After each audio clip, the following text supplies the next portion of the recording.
طلاق یافتہ عورتیں اپنے آپ کو روک کے رکھیں گی 3 پاکی کی ایام، یعنی 3 دفعہ پاکی آ کے گزر جائے.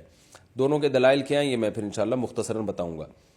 وَلَا يَحِلُّ لَهُنَّ، حَلَّ يَحِلُّ کا معنی ہوتا ہے حلال ہونا، اور حلال نہیں ہے لہن ان عورتوں کے لیے. کیا حلال نہیں ہے؟ ان یہ بات کہ یکتمنا، کتم یکتم چھپانا، کتمان حق سنا ہوگا لفظ، تو یکتمنا یضربنا کی طرح کہ یہ عورتیں چھپائیں ما اس چیز کو خلق اللہ جو اللہ نے پیدا کی ہے فی ارحامہن ان کے رحموں میں. رحم کی جمع ارحام، رحم بچہ دانی جہاں پر حمل ٹھہرتا ہے. تو اللہ نے ان عورتوں کے رحم میں جس چیز کو پیدا کیا ہے، یعنی جو بچہ ان کے رحم میں، ان عورتوں کے لیے حلال نہیں ہے کہ وہ اس کو چھپا دیں. ان اگر کننا ہیں یہ عورتیں، کننا اصل میں تھا کانا یکونو سے ہے نا، کانا کا معنی ہونا، یکونو تو کانا کانا کانو کانت کانتا کننا، جیسے ضرب ضربا ضربو ضربت ضربتا ضربنا، تو ضربنا ہے نا مارا ان سب عورتوں نے، تو کننا اصل میں تھا کوننا، تو پڑھا جاتا ہے کننا، ہوئیں وہ سب عورتیں. ان کننا اگر ہیں وہ سب عورتیں یؤمننا یکرمنا کی طرح، اکرم یکرم سے، اگر وہ سب عورتیں ایمان لاتی ہیں باللہ اللہ پر، والیوم الاخر اور آخرت کے دن پر، تو اگر یہ آخرت پر اور اللہ پر ایمان ہے تو ان کے لیے حلال نہیں ہے کہ ان کے پیٹ میں جو اللہ نے مخلوق پیدا کی ہے اس کو چھپا دیں. وَبُعُولَتُهُنَّ، بعولہ شوہر کو کہتے ہیں، بعل کی جمع، بعل شوہر کو، بعول اس کی جمع. بعولتهن اور ان عورتوں کے جو شوہر ہیں، احق زیادہ حقدار ہیں، احقق ازربو کی طرح کمپیریٹیو ڈگری ہے نا، حقدار زیادہ حقدار ہیں بی ردی ہننا ان عورتوں کے لوٹائے جانے کے. یعنی اگر طلاق دی ہے اور ابھی رجی طلاق ہے، 3 نہیں ہوئی ہیں، آگے 3 طلاق کا مسئلہ الگ آ رہا ہے، تو یعنی طلاق یافتہ عورتیں تو ان کے شوہر زیادہ حقدار ہیں بی ردی ہننا، رد کا معنی لوٹانا، ہننا ان عورتوں کے، یعنی ان جو طلاق یافتہ عورتیں ہیں ان کے لوٹانے کے زیادہ حقدار ہیں ان کے شوہر.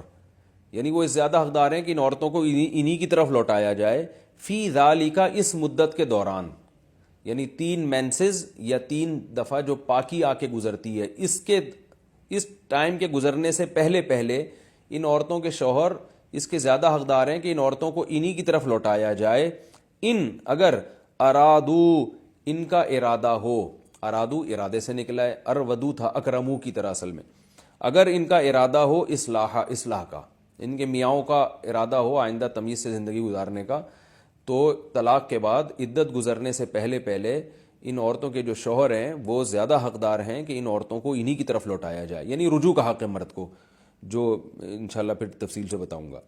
وَلَهُنَّ لام کا معنی لیے، لہن ان عورتوں کے لیے ہیں، مثل الذی اسی کے مثل، علیہن جو ان عورتوں کے اوپر ہیں، بالمعروف بھلے طریقے سے. کیا مطلب؟ ان عورتوں کے لیے وہی حقوق ہیں جو ان عورتوں کے اوپر ہیں، یعنی جو ان عورتوں پر حق ہے مرد کا وہی مرد کے اوپر بھی ہے ان عورتوں کا. یہ مطلب ہے آیت کا.